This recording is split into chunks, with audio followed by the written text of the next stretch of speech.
Hi, I'm Cliff coming to you from Jarhead Farm here in North Georgia. It's the end of January and I'm going to show you how to prepare a garden for spring planting. It's actually pretty simple, but right now with the global warming increasing at an alarming rate, we've got to be kind of careful what we do in the gardens. We know that human activity is the cause basically of this, and we also know that burning fossil fuels contributes substantially to the CO2 in the atmosphere, causing this global warming. Did you also know that agriculture, aside from burning fossil fuels, contributes an incredible amount of carbon?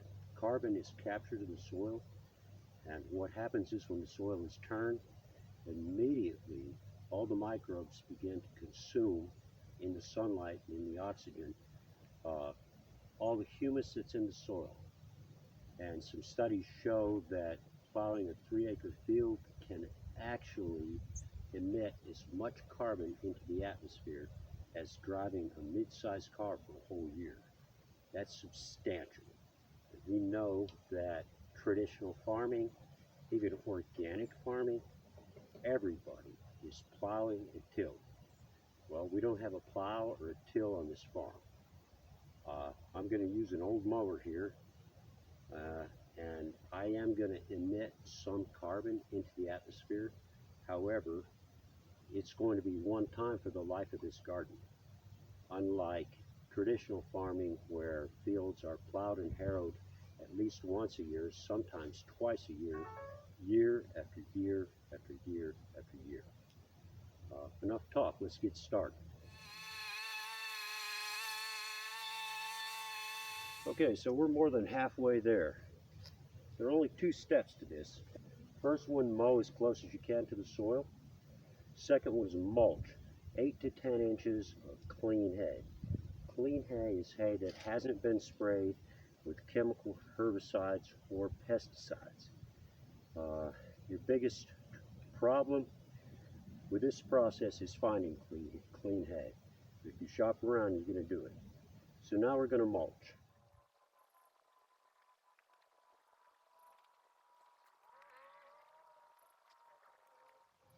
Well, you can see that's step 2, and your garden is now prepared for spring planting.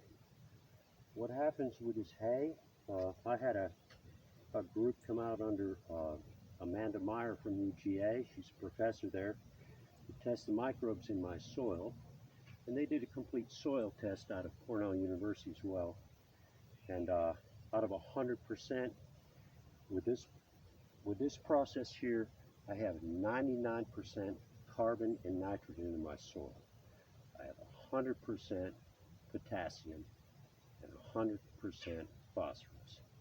So we don't need to weed, water, fertilize. We don't need to do anything.